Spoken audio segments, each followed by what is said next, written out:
ശരി ശരി സുനിൽ തുടരുക. സുനിൽ സൂചിപ്പിച്ചത് പ്രധാനപ്പെട്ട കാര്യം തന്നെയാണ്. ഉയർന്ന ശേഷിയുള്ള റഡാറാണ്. അതുകൊണ്ട് ഈ മെറ്റൽ സാന്നിധ്യം അതിന്റെ ഭാഗത്ത് ഇപ്പോൾ അതൊരു കല്ലാണെങ്കിലും ചെറിയ ലോഹ തകിടുകളൊക്കെ ആണെങ്കിലും അത് ഡിറ്റക്ട് ചെയ്യും. അപ്പോൾ അത് ലോറി തന്നെയാണെന്നുള്ള കാര്യത്തിൽ ഉറപ്പ് വരുത്തേണ്ടത് ഈ സൈന്യം ഉൾപ്പെടെയുള്ള ദൗത്യ സംഘമാണ്. അക്കാര്യത്തിലൊരു വ്യക്തത വരുന്നത് വരെ നമുക്ക് ഇപ്പോൾ ലഭിക്കുന്ന സിഗ്നലിൽ പ്രതീക്ഷയുണ്ടോ എന്ന് കൃത്യമായി പറയുക വയ്യ. സുനിൽ ഐസക് കൂടുതൽ വിവരങ്ങൾ എടുക്കുക. ഇപ്പോൾ ലോറി ഡ്രൈവർ സമീർ നമ്മോടൊപ്പം ചേരുന്നു. സമീർ നേരത്തെ അവിടെ ഉണ്ടായിരുന്നു, ഇപ്പോൾ സംഭവ സ്ഥലത്തില്ല എന്നാണ് മനസ്സിലാക്കുന്നത്. എങ്കിൽ കൂടിയും ആ റോഡരികിൽ ഇപ്പോഴും വലിയ മൺകൂന ബാക്കി കിടപ്പുണ്ടോ? അതിനകത്ത് തന്നെ ഈ ലോറി ഉണ്ടാകാനുള്ള സാധ്യതയാണല്ലോ നേരത്തെ ഈ ജിതിൻ അർജുൻ്റെ ബന്ധുവൊക്കെ പറയുന്നത്. അപ്പോൾ നേരത്തെ റവന്യൂ മന്ത്രി പറഞ്ഞിരുന്ന റോഡരികിൽ ഇനി തിരയുന്നതുകൊണ്ട് കാര്യമില്ല, പുഴയിലേക്ക് മാറ്റേണ്ടി വരുന്നതാണ്. ഇപ്പോൾ റോഡ് സൈഡിൽ തന്നെ ഉണ്ടാവാനുള്ള സാധ്യതയാണോ കാണുന്നത് സമീറും? അതെ, റോഡ് സൈഡിൽ തന്നെ വണ്ടി ഉണ്ടാവാനാ സാധാരണ. റോഡ് ഇപ്പോഴും റോഡിന്റെ അരികു ചേർന്നിട്ടുള്ള സ്ഥലങ്ങളിൽ മണ്ണ് മാറ്റിയിട്ടില്ല. എപ്പോഴും അങ്ങനെ തന്നെ ഉണ്ട് അവിടെ മണ്ണ്. അവിടെ ഇനിയും മാറ്റാനുണ്ട് മണ്ണ്. അത് അന്ന് സംഭവ സമയത്ത് തന്നെ അത് പറയുന്നതാണ്. നമ്മൾ വണ്ടി തിരയാൻ പറയുന്നത് വണ്ടിന്റെ അകത്ത് അവൻ ഉണ്ടാവും എന്ന് വിചാരിച്ചില്ല. വണ്ടി കിട്ടാൻ വേണ്ടിയിട്ടല്ല. വണ്ടി പോട്ടെ, കുഴപ്പമില്ല, അവൻ വണ്ടിന്റെ അകത്ത് ഉണ്ടാവും എന്നുള്ള പ്രതീക്ഷ കൊണ്ടാണ് ഞങ്ങള് വണ്ടി തിരയാൻ പറയുന്നത്. അപ്പോൾ അത് അന്നേ ദിവസം തന്നെ അങ്കോല പോലീസ് സ്റ്റേഷനിൽ നമ്മൾ പറഞ്ഞതാണ്. ആ റൂട്ട് ചേർന്ന സ്ഥലത്താണ് GPS കാണിക്കുന്നത്. GPS പ്രോപ്പർ സ്ഥലം ആവണമെന്നില്ല, കുറച്ച് അങ്ങോട്ടും ഇങ്ങോട്ടൊക്കെ മാറി നിൽക്കും. പിന്നെ ഇത്രയും 5-6 ദിവസമായി. ഇനി അത് ബാറ്ററി കണക്ഷൻ ഇല്ലാത്തത് കൊണ്ട് ചിലപ്പോൾ അങ്ങോട്ടോ ഇങ്ങോട്ടോ ഒക്കെ നീങ്ങിയേക്കാം. അപ്പോൾ അവരെന്തായാലും അവിടെ ആ റോഡിന്റെ അരികെ ചേർന്ന് മണ്ണ് മാറ്റാനുണ്ട്. മണ്ണ് മാറ്റിയാലേ വണ്ടി കേട്ടാ ഇപ്പൊ ലോഹത്തിന്റെ സാന്നിധ്യം ഉണ്ട് എന്ന് പറഞ്ഞു. അപ്പൊ ആ ഭാഗത്ത് തന്നെ മണ്ണ് മാറ്റിയാൽ അവിടെ വണ്ടി എന്തായാലും കിട്ടാൻ സാധ്യതയുണ്ട്. വണ്ടി വീണ്ടും പറയാണ്, വണ്ടി കിട്ടാൻ ഞങ്ങള് ആഗ്രഹിക്കുന്നത് മുതലാളിമാർക്കോ ആർക്കോ വണ്ടി ആവശ്യപ്പെട്ടിട്ടല്ല. ആ വണ്ടീന്റെ അകത്ത് ഉണ്ട് എന്നുള്ള പ്രതീക്ഷയിലാണല്ലോ നമ്മളെല്ലാരും നിൽക്കുന്നത്.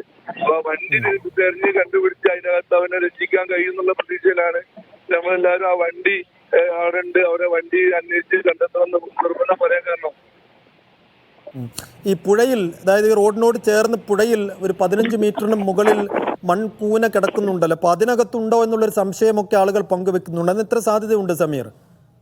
വണ്ടി ഇപ്പോ ഒരു വണ്ടി മരം കയറ്റിയ കട്ടൻസ് ആണ്. നമ്മള് പഴുത പായിട്ടിട്ട് കെട്ടി ബന്ധുസാക്കിയ റോഡല്ല.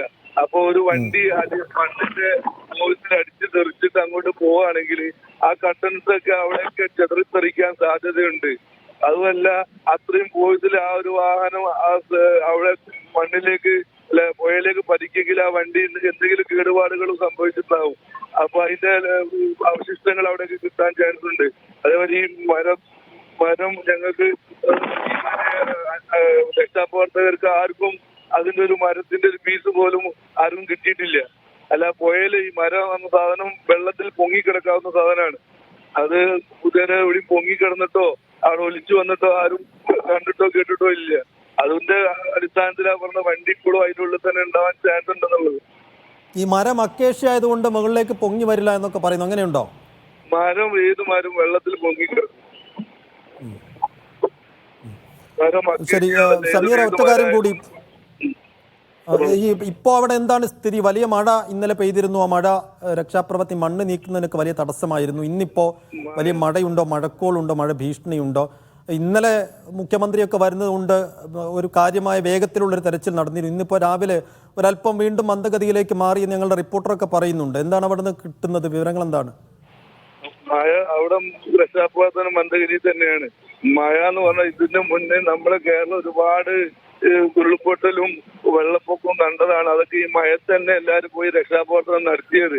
അവിടെ ഇപ്പം വന്ന് മിലിറ്ററി ഒക്കെ അവസാനം വെച്ചാൽ അവിടെ നാട്ടിലുള്ള ആൾക്കാരാണ് ഇത്രയും രക്ഷാപ്രവർത്തനം നടത്തിയത്. അതിന് ഇവിടുന്ന് ആൾക്കാർ പോവാൻ തയ്യാറാണ്. അവിടുത്തെ മഴയും വെയിലും വകവെക്കാത്ത ആൾക്കാർ ഇവിടുന്ന് പോയി രക്ഷാപ്രവർത്തനം നടത്താൻ തയ്യാറാണ്. പക്ഷെ അവിടുത്തെ ഗവൺമെന്റ് അനുവദിക്കുന്നില്ല. മഴക്കാലത്ത് മഴ പെയ്യൂലേ, മഴ പെയ്യുന്ന വിചാരിച്ച് നമ്മളത് രക്ഷാപ്രവർത്തനം നിർത്തിവെച്ചിട്ട് എന്ത് കാര്യമാണ്?